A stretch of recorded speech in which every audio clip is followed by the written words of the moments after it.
Lagay po muna tayong asin bago po natin pakuluan ang tubig para pag gumulo ay paminta. Lalagay ko na po yung mais para mas lumasa po yung linamnam at tamis. Lagay po tayo ng patatas. Magbibigay po yan ng starch. Yung medyo lapot. Habang pinakukulang po natin. Takpan po natin. Ang importante po, lumambot po yung patatas.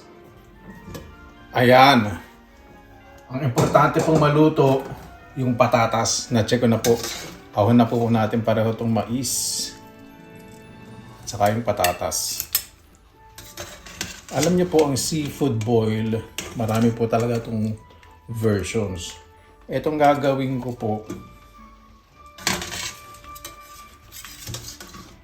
nagsasubstitute lang po ako ng ibang ingredients.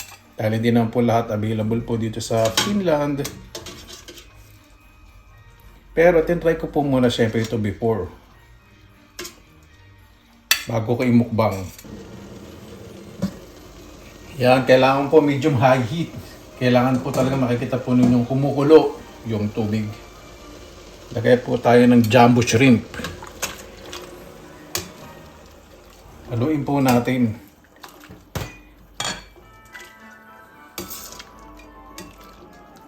May sama pula. Ayan! Ang bait ko ngayon. Kala nyo po hindi ako tatawa. No? Okay na po, tuwag nyo po masyadong overcook kasi mamaya pagugulungin pa po natin to sa butter. Ganyan lang po. Dapat. Napakabango. Ito po ay 1.5 kilo itong jumbo shrimp na binili ko. Napakasarap po nito. Saka malinis na po. Tingnan nyo po yung tsura, di ba? Napakaganda. Yan, pasensya na po, binuksan ko po ang range hood. Medyo maingay. Kasi lalagay na po natin ng squid. Nilinis ko po ito ng masinsin. Tinagal ko po yung maitim na pati yung nagpapaitim po yung ink. Kasi seafood po, ang gagawin po natin hindi adobong pusit. Pag ito yung maglalagay po, kasi siguraduhin po ninyong kulong-kulo po yung tubig. Ang pusit po, wag nyo pong i-overcook. Dahil pag na-overcook po ito, kukunat. So hintayin lang po natin siyang mamuti. Dahil pagugulungin din po natin ito mamaya sa butter. Ayan, mga 10 to 15 seconds lang po, tanggalin nyo na po. Kasi pag na-overcook po yan, mas uurong pa po yan. Ano po ng resulta? Napakalinis tingnan. Magtatabi po ako ng ating pinakulaan para pumamaya sa sauce. Pisa na po nating magisa. Maglalagay po muna ako ng atsuete oil. Mga 4 tablespoons po yan.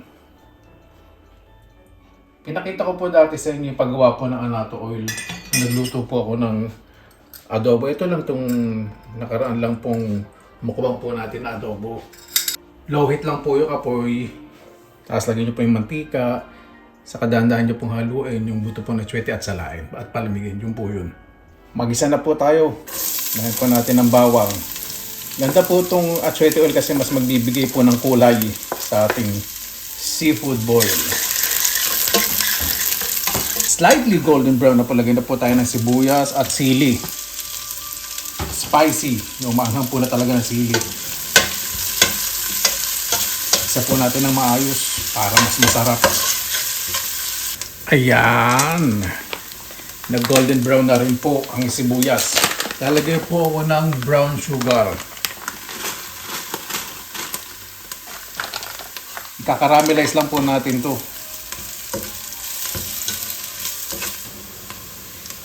Ayan. Kumapit na po yung asukal na pula sa ating ginisa. Lalagay po muna tayo ng konting broth. At dito po, lalagay na po natin yung other spices o pampalasa. Lalagay po ako ng mix chili. Dried chili mix po ito. Huwag po masyadong marami kasi sasabihin ko pala sa sarili ko. Hindi dapat masyadong marami kasi manghang po ito. Kasi may sili na. Ilalagay din po ako ng soda.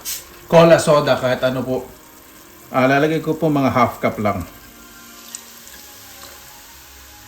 Huwag nyo pong haluin pag naglagay po kayo ng cola soda. Hayaan nyo po muna siya maging stable o mag-evaporate.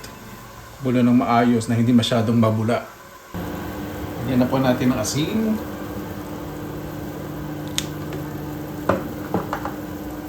Paminta. Haluin po natin mabuti. At habang medyo natutuyuan po, huwag na pong tuyong-tuyo lagyan na po natin ang butter. Bakit hinuli ko po ang butter? Kasi ayoko po ng lasang sunog. Nakatikim po kasi yung seafood boil sa restaurant, yung butter na sunog. Kaya mas maganda po ganyan. Medyo uhuli ko po. Iba nga po kapag luto, saka lang po lalagyan ng ginayat na butter, saka alugin sa loob ng plastic. Napakasarap po. No? Yan, tikman po muna natin habang almost matunaw na po yung butter. Napakasarap. So kulang pa po to sa asim. Maglalagay po ako ng, meron po ditong extract ng lemon and lime pinaghalo. Gusto ko po ito eh. So lagay po tayo. Paunti-unti lang po. Tapos tikman nyo po yung asim kung okay lang po sa inyo.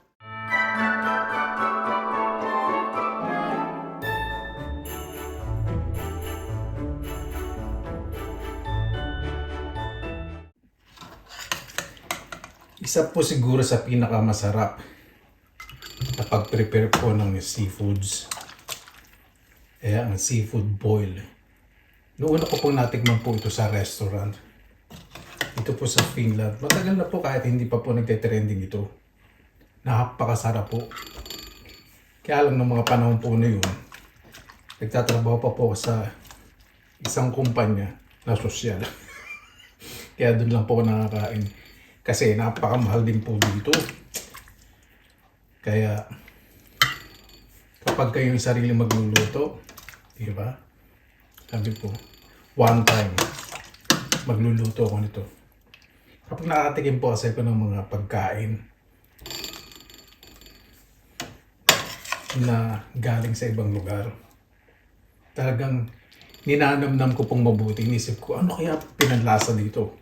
Yung mga ganun pong tao eh. Lalo na pa po pag mahilig kayong magluto. O diba? Napakasarap ng tignan. Makulay. Mabuhay yan! Maraming salamat na po sa Panginoon. Kasama-sama na naman po tayo na wise save po ang lahat. Bago tayo usap, salamatan po muna natin ang Panginoon. Bueno, maraming salamat na po sa biyayang binigay niyo po sa amin sa araw na ito. Naway bawat isa po ay safe. Malapit na po ang Pasko, naway masumiral po ang pagmamahalan kahit hindi po Pasko pagbibigayan. Napakasarap pong lumilos sa isang tahanan at isang pamayanan. Mayroong mga kapayapaan sa puso at isipan. Kaya po bahala po sa amin. Sinusuko na po namin sa inyong lahat sa kalan ni Jesus. Amen. Inumin ko po honey lemon. Diba? Kaya din po ako ditong fresh cucumber.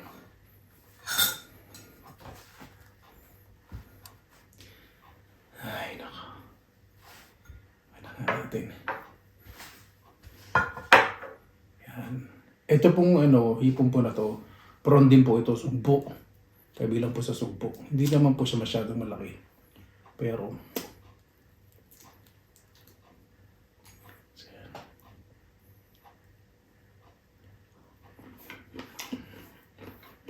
sarap.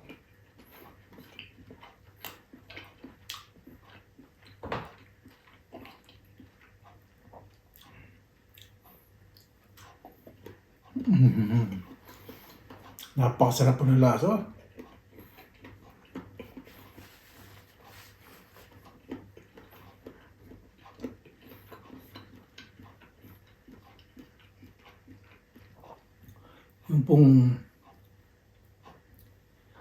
Yung sauce, kahit di siya masyadong malapot. Ibig sabihin yung texture po kasi ng butter, yung silkiness. Yung shiny, yung shiny texture. Sarap.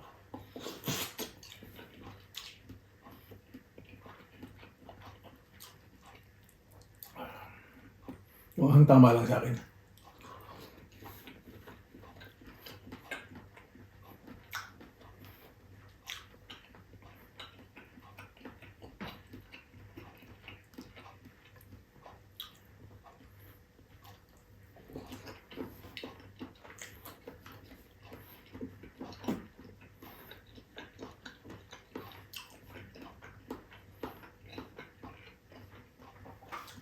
Ako na bang utara. Gusto ko yung sus. Gusto kong tunggain.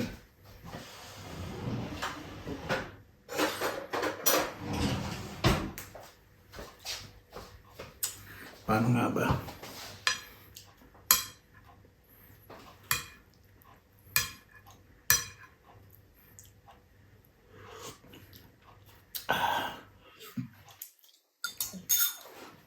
Hindi ko natutunggain.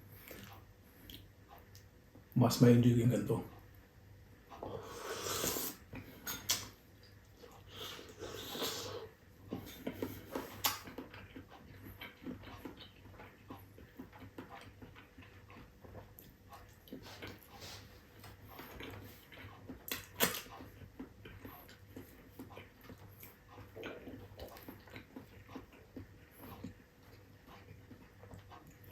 Yung patatas, perfect ko pag-aluto, hindi overcook.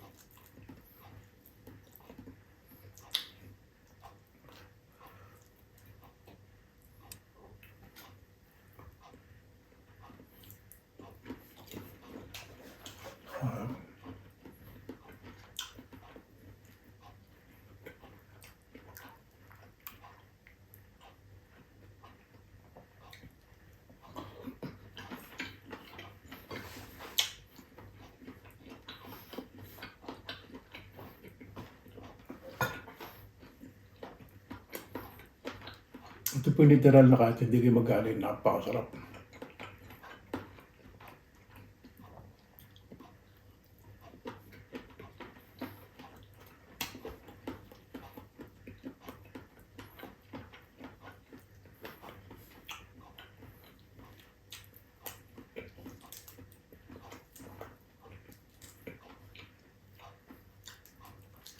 Kapag na-overcook po kasi ng hipon, mahirap balatan, nakadikit yung balat. Pag ganyan, perfect. Aha.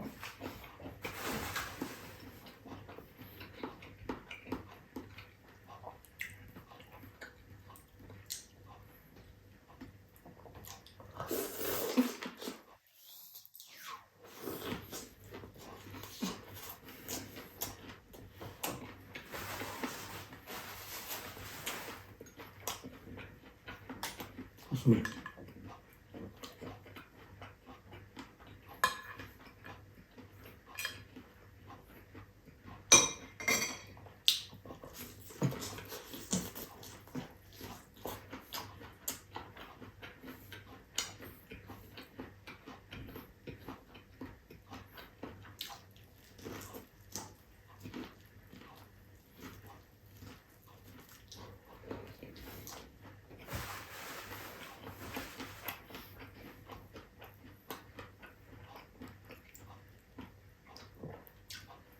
Sobrang sarap.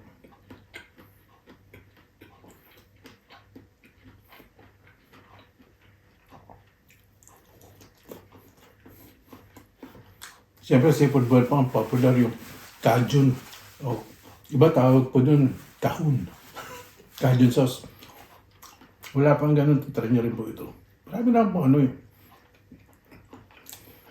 Substitute. Sa seafood boil po, wala naman pong specific standard kung ano po yung susundin po ninyo.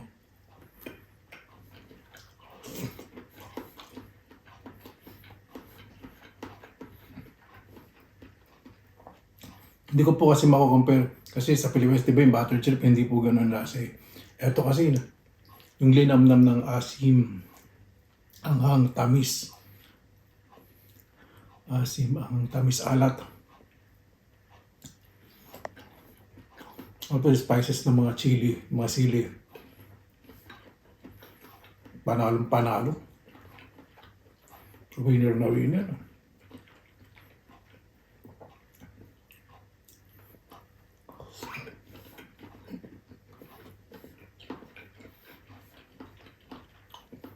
Pasarap.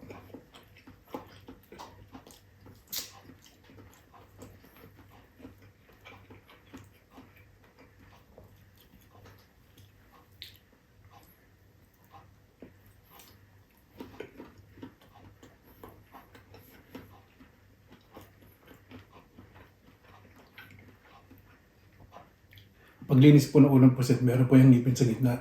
Pinipindot lang po yun sa madali tanggalang bilog po yun.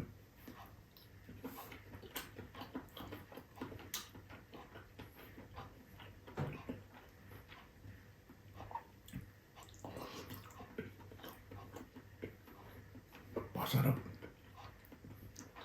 Pag may mga natitira po ang ganito, imit ko po. Ay, siyempre, kinalawkaw ko, di ba? Para di ba panis. Init ko, tapos palalamig ko, tapos lalagay ko sa rep. Pag yung magandang pagkain, pasandali lang po sa akin. Pag may natitira ako.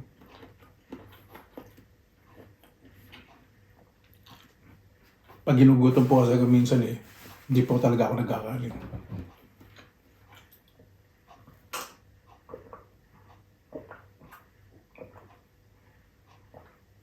Sarap talaga ng honey lemon.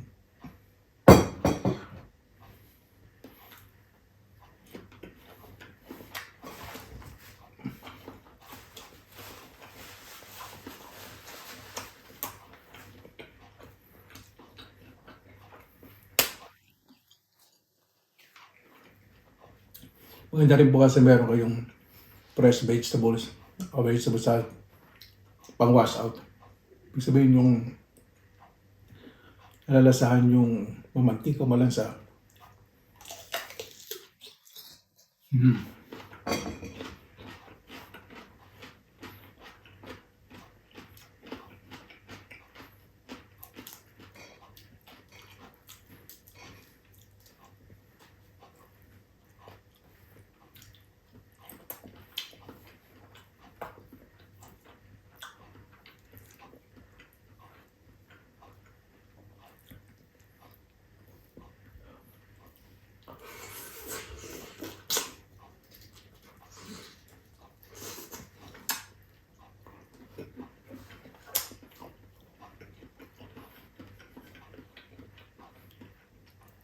Ito pag pinulutan, sandali lang to.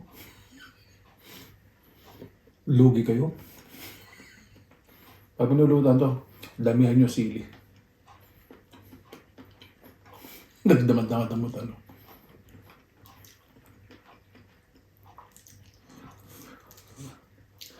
Naramdam ko na init sa katawan ko yung sili.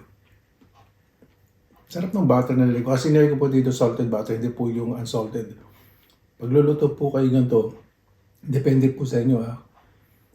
Kapag unsalted po, okay lang. Siyempre, pagluluto na kayo ganito, yung salted butter na lang ang gamitin niyo para mas malinamnam.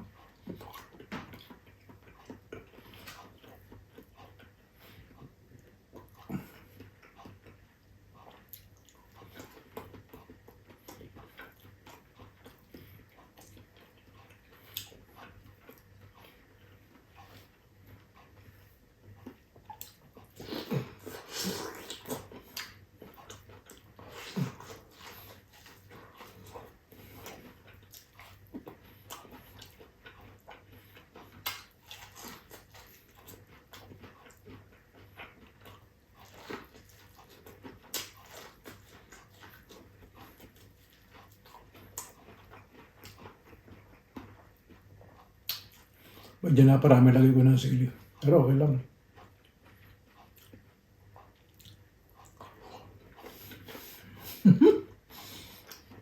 Kaya na po ah. Naman akong nai-enjoy eh.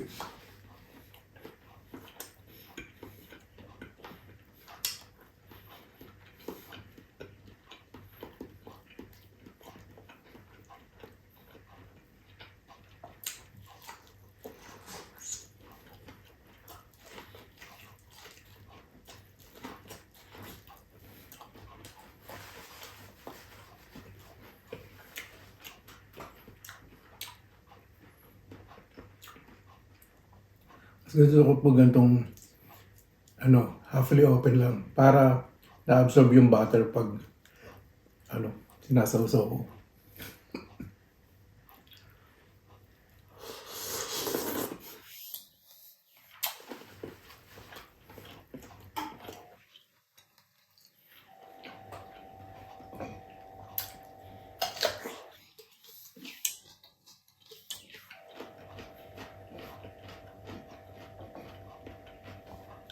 Mamaya gagawa po ako ng fried rice. Ako garlic fried rice. Tapos ito napakasarap.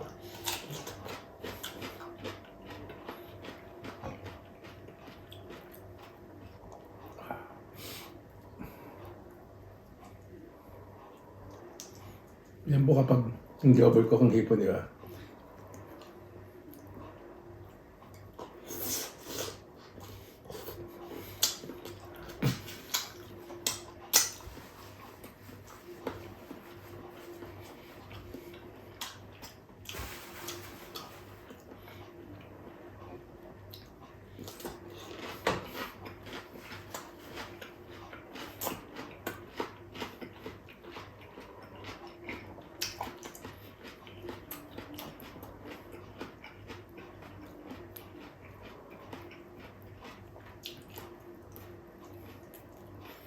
Siguro kung itong hipon na to, itong sugpo na to, kung may ulo, ang lalaki po nila.